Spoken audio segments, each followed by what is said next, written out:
Hello, everyone, and welcome to another episode of Selling Greenville, your favorite real estate podcast here in Greenville, South Carolina. I'm your host, as always, Stan McCune, realtor right here in the Greenville area. You can find all of my contact information in the show notes if you need to reach out to me for any of your real estate needs here in the Greenville area of South Carolina. I can also refer you to agents outside of the Greenville area, all over the country, and even outside the country as well. So please let me know if you have any real estate needs. And just a reminder, as always, please support the show. Even if you never use me as your realtor, if you're listening to this, I would greatly appreciate if you can subscribe to the show, hit the like button, download episodes, leave a rating, leave a review, all of those good things. That is a great way to support this show, even if you don't ever utilize me as your realtor. So I would appreciate that if you guys could do that. Today, we're going to be talking about solar. Now, I've talked about solar a few times on here before, but this time I actually personally have had an experience with solar because I purchased a house that I ultimately flipped that had solar panels on it.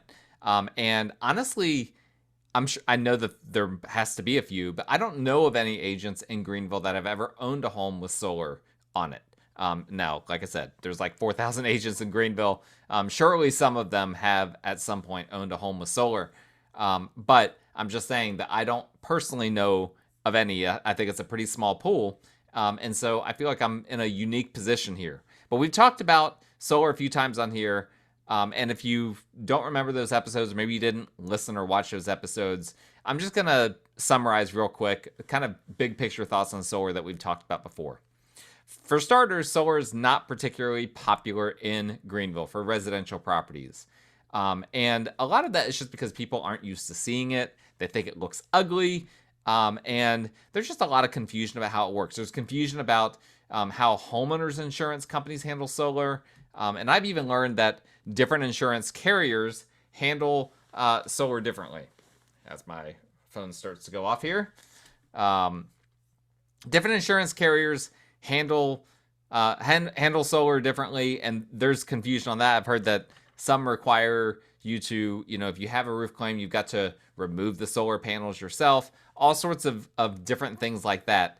And those are the sorts of things that you've got to work through if you're buying a home with solar panels on them, or if you're planning to install them yourself. Now, this is a great segue right here into something with regard to insurance companies, specifically that Selling Greenville now has a sponsor. Our second week of being sponsored by Piper Insurance Group, a great insurance company that I've used for multiple homes in the past, and auto. They handle home, auto, and umbrella insurance policies. They can help you. Listen, Stephen Piper, great guy with Piper Insurance Group. He can explain all the ins and outs of solar if you have specific questions for that. And he can quote it with different carriers, right? Because Piper Insurance Group is an independent insurance agency. They can quote from multiple different carriers and find the best one for you and the one that's the most solar friendly of the group.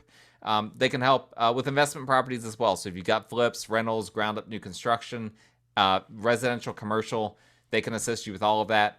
And they can assist you in South Carolina, North Carolina, and Georgia. Like I said, I would not have this company on the show if I didn't recommend them myself. I have used Piper Insurance Group, and a lot of my clients have over the years. Great company. Highly recommend them. So please look in the show notes to get their contact information as well. I will be including them in the show notes from here on as well. And please reach out to them, give them some business. All right. Only my second week announcing a sponsor, but I'd say that was pretty smooth, right? It just segued right into the homeowners insurance, the way they handle solar, and just straight into Piper Insurance Group. So I hope you guys appreciate that. And by the way, I will also be announcing a winner of an Amazon gift card for those who attended my open house that I had this past week. That was a little incentive that I did just to have some fun. So stay tuned. In the middle of this episode, I will be announcing the winner for that as well. That won't take too long. All right. Back to solar. So there's another thing that we have discussed in the past when I have discussed solar on this show, that is a major part of the solar discussion, and that is the price of solar. Solar panels are very, very expensive, prohibitively expensive in a lot of people's opinions right now. Usually tens of thousands of dollars, depending on how many panels you get and all of that. And most people don't have the sort of money it takes in order to just buy them outright, and so they end up having to purchase these panels with a loan in order to be able to afford them. And the result is you're paying this loan for who knows how long. I think in some cases they make them like 30-year loans, which is crazy.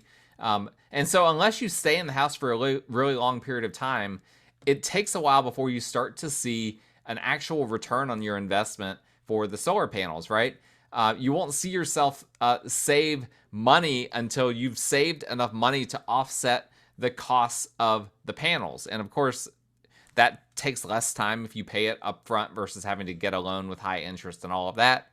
I've heard some people say, probably the shortest I've ever heard is people say that it took them about 7 or 8 years to break even on their solar panels.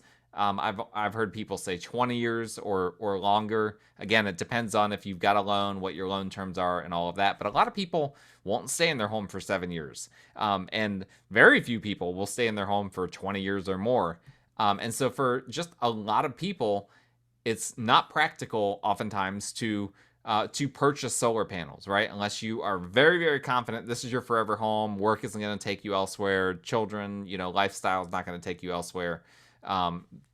That's the point at which it can make sense to purchase solar panels.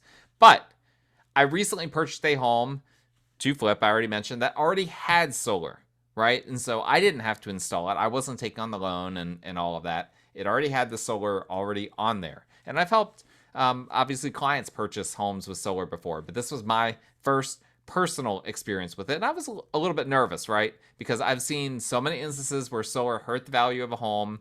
And I was buying this home to flip. And one thing, when you flip homes, if you're a house flipper, you're listening to this, you know this to be true. You want to eliminate all potential things that could discourage a potential buyer. So, in the ideal world, you just want a home that is just clean, that doesn't have solar panels and pools and knob and tube electrical, like weird anomalies like that. You want to try to avoid those things if at all possible. And of course, in this case, I didn't have that choice. I either wanted to get the home. My choices were to either pass on the home or to get it with solar panels. And I felt like it was worth the risk. I wasn't as concerned as I have been in some instances because A, they did have a loan on the solar panels, but that loan was going to be paid off at closing. And this is one of the things, excuse me, this is one of the things that could be a major issue with solar panels in general, is that when people take on these loans and then they need to move, sometimes they don't have the money to pay these solar loans off at closing because they don't have enough equity in their home. And so they're hoping that the new owner is willing to take on the loan for the solar, assuming that it's even transferable to begin with.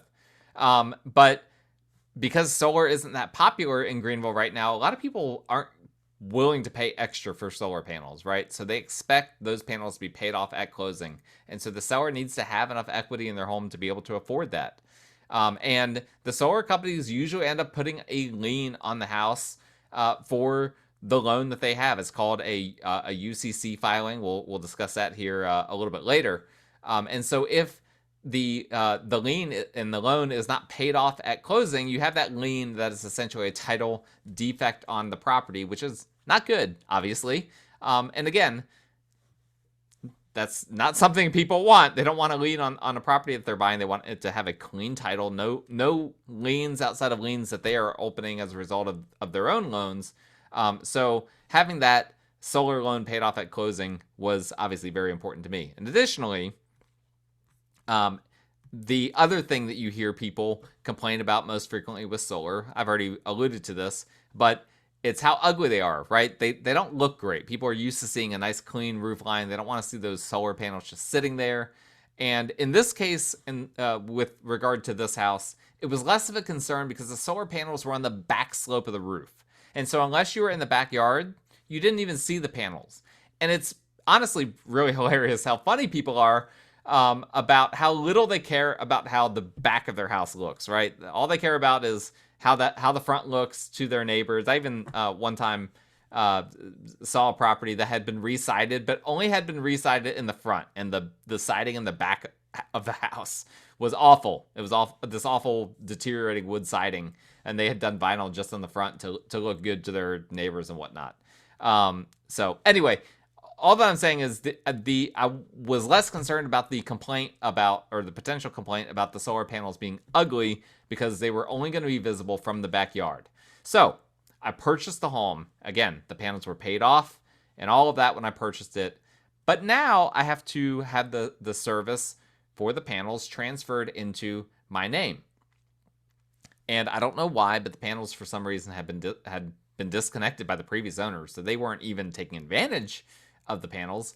But I wanted to try them out. Otherwise, how would I be able to give you guys this fantastically engaging content, right? I had to have this experience, if for no other reason than to have more content to give to you guys. So I got a bunch of info on the panels. I took a gazillion pictures of whatever the boxes that connects to the panels. I don't even know the proper terminology. And then I called Duke Energy, the electricity provider, and spoke to their renewables department. Now, Duke Energy is not the most well-run utility provider, and I was honestly dreading this call, but I was pleasantly surprised that the renewables department had a very helpful person that was able to kind of guide me through what I needed to do. She sent me an email with specifics on what I needed to fill out to turn the solar on in my name and all of that. Now, when I first got the paperwork, it was admittedly a bit confusing. There's a lot of specifics on, what type of solar panels I had. And I don't know, there's just a lot of questions. I was just like, wow, I really don't know the answer to this. And I had to attempt the paperwork a few different times before getting it right. But in the end, I actually realized that because Duke had already had these solar panels in their system, they actually knew exactly what I needed to do. It's kind of silly that I even had to fill out the paperwork. I get it. I understand, that Duke Energy is already very busy. And so they don't want to, fill out the paperwork for people on their behalf. They want you to fill it out to take the burden off of them. But I was able to get the information I need in order to help me fill out that paperwork just by calling back the renewables department, asking a few questions. They had every answer that I needed right there on file. So I filled that out, signed the paperwork, sent it in, and then within not very much time, I got those solar panels turned on. It's very easy. I didn't have to be there. I didn't have to be at the house. I didn't have to do anything special. They told me to make sure that they were connected. I didn't even know if they were connected or not, so I just assumed that they were, and they were. And all of this was able to be done remotely. I didn't, I could have done it all from being completely out of town if I wanted to. So I was pleasantly surprised by all of that. Okay. Now, we're about to, I'm going to get into more detail. I've got a lot more to say about the story, but before we get into that, we are going to announce a winner for a $50 Amazon gift card.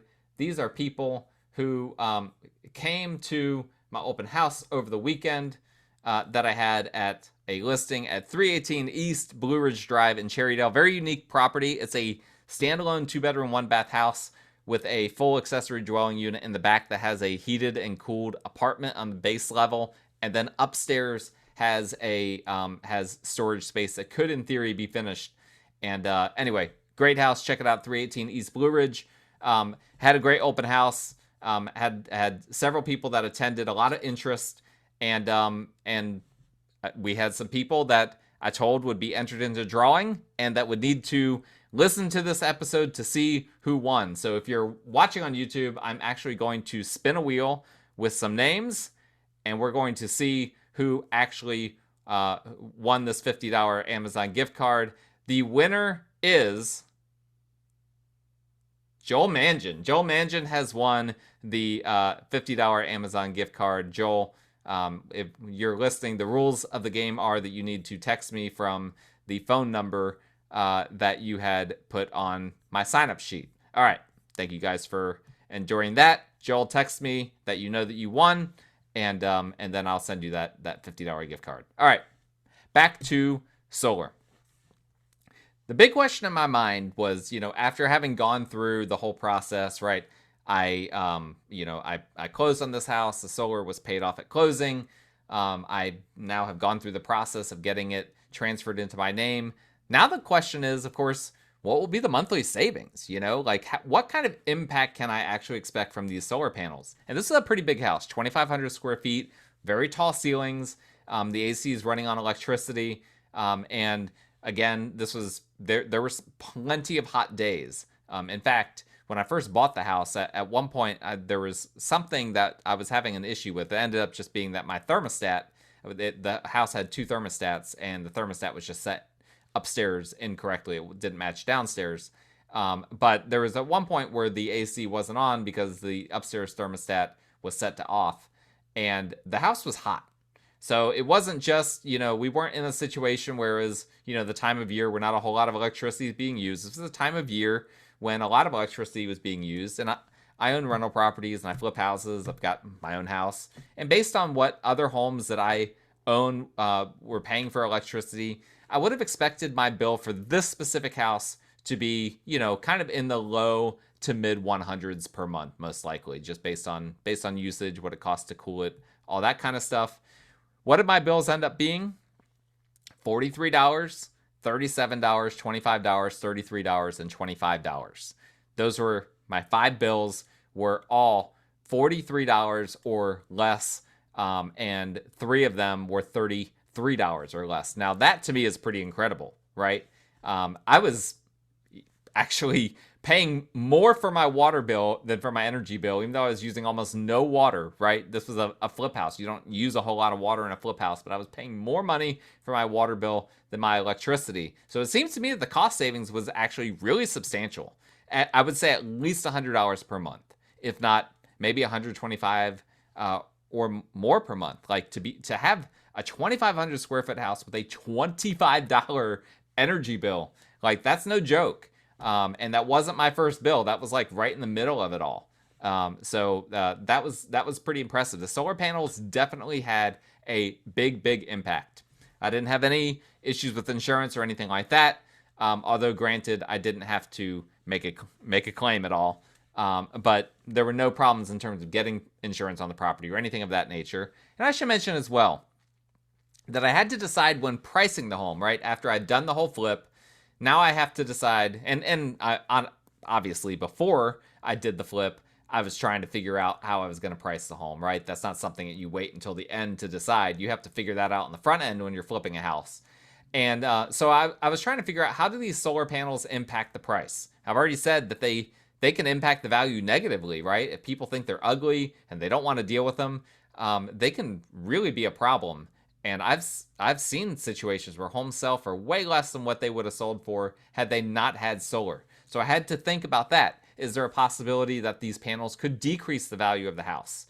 Or on the flip side, might they actually increase the value of the house in one way or another? Well, I decided that based on the fact that they were not that the loan on them was paid off. There's no loan on these panels, and they weren't in an ugly, prominent location on the house, I concluded that I didn't think that they were going to decrease the value.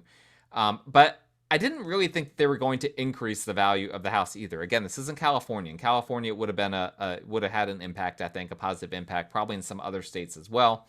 But in South Carolina, there's just not enough people looking for solar panels for it to be a boon on your property value, right? It's got to be someone looking for solar panels, very small portion of the market, probably less than 5% of the market.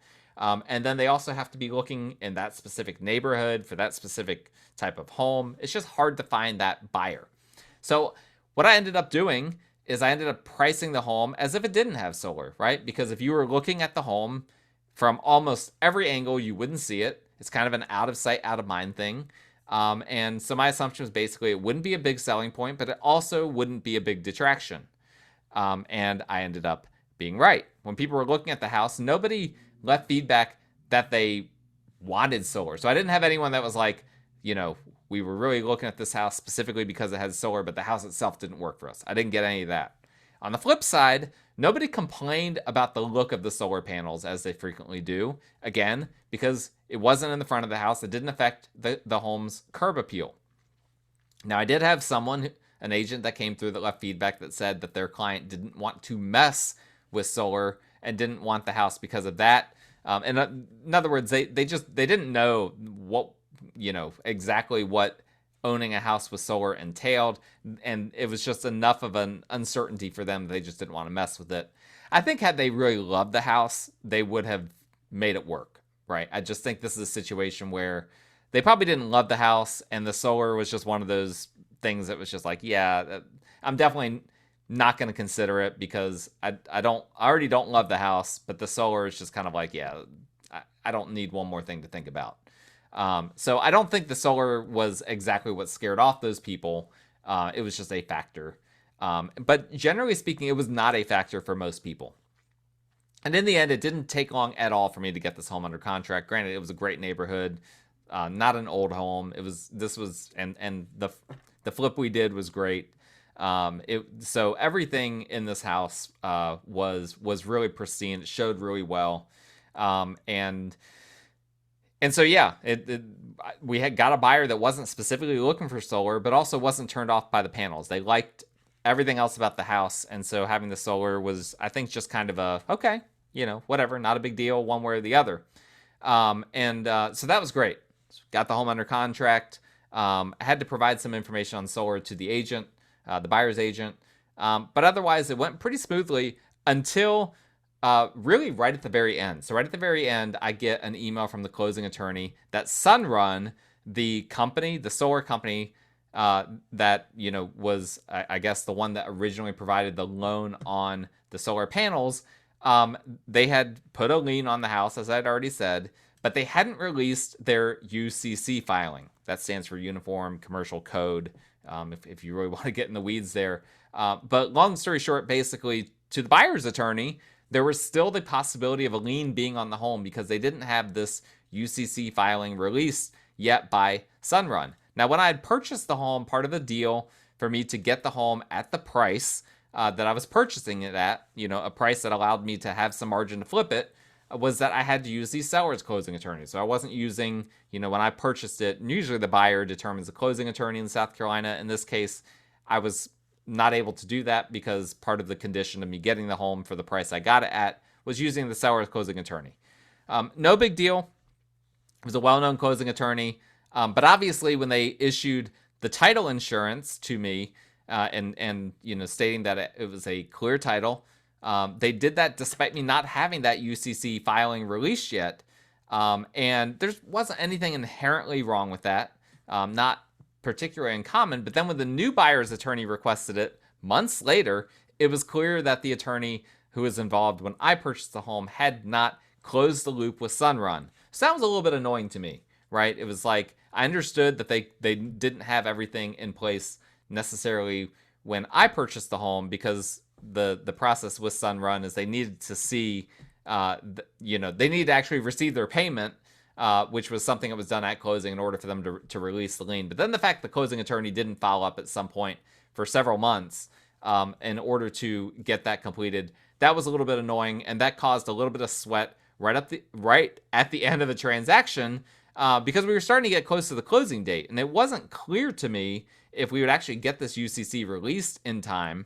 And I had never dealt with Sunrun, but I had owned this house now for several months. And so it was kind of like, well, if it hasn't been taken care of yet, then are we going to really pull this together in the last few days of the transaction? Well, thankfully, the answer was yes. The previous closing attorney realized the urgency of the situation. I communicated the urgency of the situation. They can, a closing attorney can kind of get in trouble in situations like this because I could make a title insurance claim against them, and that would be something that then they would have to deal with the title company that issued, or the title insurance company that issued the policy. That would come back on the closing attorney and kind of be a black spot on their title insurance record. And title insurance companies, closing attorneys in South Carolina, they do not want that. Now, I never threatened that or anything, but for sure that was a back pocket option if this never got resolved. Thankfully, I've never had to do that before. I don't even know, what all is involved with that. But this is why the closing attorneys do have a little bit of skin in the game to ensure that these things get taken care of, thankfully. Long story short, though, it all got resolved. I was able to sell it. It ended up not being a problem, just causing a little bit of extra sweat and a little bit of extra work at the end. So, in the end, it all worked out, and I learned a lot. So to summarize, a few bullet points here. Setting up service with solar is a little bit intimidating, I'll be honest, but it's a lot easier than you might think. It was a lot easier than I thought. It was just the paperwork, the power company in the area, in this case, Duke Energy, they were able to, they already had info on it because these were not new solar panels. These were older solar panels that they had already had past history with. And so they were able to help me with that. Additionally, big takeaway that I've already mentioned, but to summarize, people perceive solar panels and the way they look much differently if they're on the back of the house versus the front. I think this is really, really important. I know that, if you're installing solar, you don't necessarily have, in a lot of instances, a choice of where to install them because it's all about where the sun is getting the most exposure to the roof. But if you have the choice of front or back, 100% of the time, put them on the back if that's an option. Obviously, we've talked about these loans are a problem, and even paying them off and offering a home that has solar panels free and clear, and that aren't in a prominent location. They're tucked away. We can safely conclude, because again, I had this happen, that people still avoid a house with solar just because they don't understand it. And there just aren't enough people specifically looking for solar in the upstate currently to make it to where that's a selling point and something that increases the value. Another point here, again, just in review, you get a home paid off with solar panels, with panels that are paid off, a clear title and everything, there may still be a lien or UCC filing that needs to be removed post-closing that will require follow-up. That was probably my biggest takeaway, was that in hindsight, I just thought that sunrun thing was going to be taken care of. I needed to go back to my closing attorney and close the loop with them to let them know, hey, I'm flipping this house. I need this to be taken care of ASAP. And lastly, again, I had no idea what to expect, but there are real cost savings with solar. Now, did the previous owner ever see cost savings? I don't think so. I mean, they weren't even using the solar panels. They had them completely shut off. But for me and for the new owner, if they opt to transfer service into their name, not having had to pay for the solar panels, right? Just getting them essentially for free. So they were subsidized by the previous owner. Now it's just pocketing the savings. And we're talking about potentially, based on what I experienced, over $1,000 per year of savings. That's a sizable amount of savings, right? Now, again, if you paid $25,000 for your solar panels and you're only saving $1,000 a year, it's going to take you 25 years to recoup your money. But again, in this case, that's the previous owner. That's a mistake that the previous owner made. They probably never broke even on that purchase, and that's why you've got to be careful when you're looking at solar. So there you have it. My definitive experience on solar. I hope that was helpful for you guys to clarify some of the ins and outs of actually owning solar. And if you want to discuss that more, if you have any further questions, I'm happy to answer those. My contact information is in the show notes. Piper Insurance Group is also in the show notes if you need to reach out to them for any of your homeowners, auto, umbrella insurance needs. Please like, rate, review, subscribe, all those good things to the show. And we will talk again next time.